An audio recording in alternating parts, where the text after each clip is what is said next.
আপনাদের কম্পিউটারে কিবোর্ডে স্লো কাজ করছে, আপনার কাজগুলো ফাস্ট করতে পারছেন না, আপনাদের মাথা নষ্ট হয়ে যাচ্ছে। তো এই ভিডিওটা আপনাদের জন্য এবং আপনাদের কম্পিউটারে কিবোর্ডটা আপনারা কিভাবে ফাস্ট করতে পারবেন আজকে এই ভিডিওটা মারফত আপনারা জানতে চলেছেন এবং 10টা ইম্পর্টেন্ট টিপ বলবো এবং শর্টকাটে এই কাজগুলো আপনারা খুব জলদি করতে পারবেন।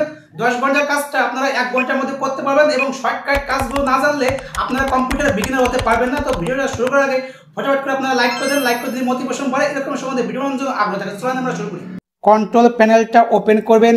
ওপেন করলে আপনাদের সামনে এরকম একটা ইন্টারফেস হয়ে যাবে। দেখবেন এই দিকে দেখেন পাশে লেখা আছে ক্যাটাগরি, এখানে ক্লিক করবেন। ক্লিক করলে এরকম একটা ইন্টারফেস হয়ে যাবে। দেখেন লাস্টের দিকে এখানে লেখা আছে স্মল আইকন, তো এখানে ক্লিক করবে। ক্লিক করলে এরকম একটা ইন্টারফেস হয়ে যাবে।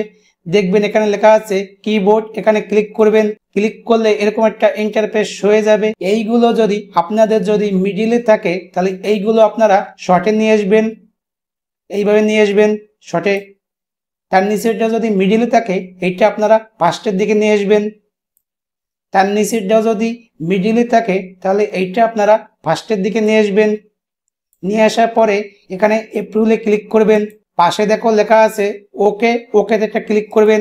ক্লিক করলে কি হবে বলতো, এইটা আপনাদের কম্পিউটারের কিবোর্ডটা অনেক ফাস্ট হবে এবং খুব জলদি কাজ করবে এবং এইভাবে আপনারা ফাস্ট করতে পারবেন। এবং আপনারা যদি স্লো করতে চান তাহলে এইভাবে আপনারা স্লো করতে পারবেন এবং ওইটাকে যদি আপনারা মিডিলে নিয়ে আসেন তাহলে ওইটা স্লো কাজ করবে। আপনারা কিভাবে কিবোর্ডে শর্টকাটে কাজ করতে পারবেন, 1 ঘন্টার কাজটা কিভাবে আপনারা 5 মিনিটের মধ্যে করতে পারবেন এবং কিবোর্ডের শর্টকাট কাজ জানলে আপনাদের কাজটা খুব জলদি কাজ হবে এবং খুব স্পিডে আপনারা কাজ করতে পারবেন। উইন্ডো পোস্ট ব্রেক দুটো একসঙ্গে ক্লিক করলে আপনাদের সামনে কম্পিউটারের পুরো ডিটেলস হয়ে যাবে এবং আপনাদের কম্পিউটারটা কত জেনারেশন এবং কত জিবি এবং কত র্যাম এইগুলো আপনারা এখান থেকে জানতে পারবেন এবং আপনাদের কম্পিউটারে কত নম্বর আছে এবং কি লিঙ্ক আছে এখান থেকে পুরো ডিটেল জানতে পারবেন এবং এখান থেকে পুরো আপনাদের কম্পিউটারের সম্বন্ধে পুরো আপনাদের এখান থেকে ডিটেলগুলো কালেক্ট করতে পারবেন। উইন্ডো এক্স এই দুটো একসঙ্গে ক্লিক করলে আপনাদের সামনে এরকম একটা ইন্টারফেস হয়ে যাবে। এখান থেকে আপনারা কম্পিউটারের সেটিংগুলো অন করতে পারবেন। এখান থেকে আপনাদের কম্পিউটারটা আপনারা শাটডাউন করতে পারবেন এবং এইভাবে আপনারা কাজগুলো করতে পারবেন। এবং শর্টকাটে আপনারা কিভাবে ফাইল তৈরি করতে পারবেন কিবোর্ডে মারুপতে উইন্ডো কন্ট্রোল শিফট এন 4টে একসঙ্গে ক্লিক করলে আপনাদের সামনে নতুন একটা ফাইল তৈরি হয়ে যাবে। এইভাবে আপনারা নতুন ফাইল ক্রিয়েট করতে পারবেন শর্টকাটে কিবোর্ডে মারুপতে। মনে করেন আমি এই ফাইলটা আমি ডিলিট করে দিচ্ছি, তো এই ফাইলটা আমি ডিলিট করে দিয়েছি। এই যে উইন্ডো কন্ট্রোল জেড এই 3টে একসঙ্গে ক্লিক করলে আপনাদের যে কোনো ডিলিট করা জিনিস ওইটা আবার রিটার্ন চলে আসবে এবং এইটা আপনারা ফিরে আবার ডিলিট করতে চান উইন্ডো কন্ট্রোল ওয়াই ক্লিক করবেন, তাহলে এইটা ডিলিট হয়ে যাবে।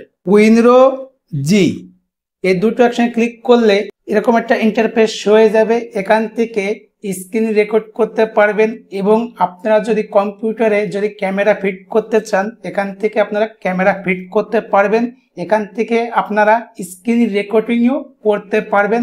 যদি আপনাদের যদি এখান থেকে স্ক্রিন রেকর্ড না হয় তাহলে পাশে দেখেন একটা অপশন আছে সেটিং বলে, এখানে ক্লিক করলে আপনাদের সামনে কিন্তু এরকম একটা ইন্টারফেস হয়ে যাবে। এখান থেকে আপনারা এইগুলো অন করে নেবেন।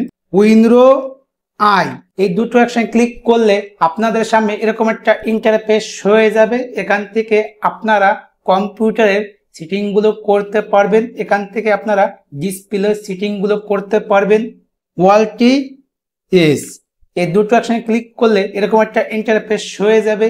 এখান থেকে স্ক্রিন রেকর্ডিং করতে পারবেন এবং এখান থেকে স্ক্রিনশট নিতে পারবেন কম্পিউটারের এবং কম্পিউটারের ডিসপ্লের কতটুকু আপনারা রেকর্ডিং করতে চান সেটা এখান থেকে আপনারা করতে পারবেন। কিভাবে করতে পারবেন, এখানে আপনারা এইভাবে আপনারা মাউসে ক্লিক করবেন। ক্লিক করলে যতটুকু আপনারা মার্কিং করবেন ততটুকু কিন্তু এইটা কিন্তু স্ক্রিন রেকর্ডিং হবে এবং স্ক্রিনশটও হবে। এখানে এইভাবে আপনারা করতে পারবেন। কন্ট্রোল ওয়ালটি ডিলিট এই তিনটে অপশনে ক্লিক করলে এরকম একটা কম্পিউটারে ট্যাব শো হয়ে যাবে। এখান থেকে আপনারা যদি কোনো সফটওয়্যার যদি কখনো হ্যাং করে এবং কম্পিউটার যদি কখনো হ্যাং করে, এখান থেকে আপনারা সেইগুলো ঠিক করতে পারবেন। এখানে দেখো লেখা আছে ডেস্কটপ ম্যানেজমেন্ট। এখানে ক্লিক করলে এরকম একটা ইন্টারফেস হয়ে যাবে। এখান থেকে যে সফটওয়্যারটা আপনাদের প্রবলেম করছে, এখান থেকে সেই সফটওয়্যারটা আপনারা এখান থেকে ডিলিট করে দিতে পারবেন।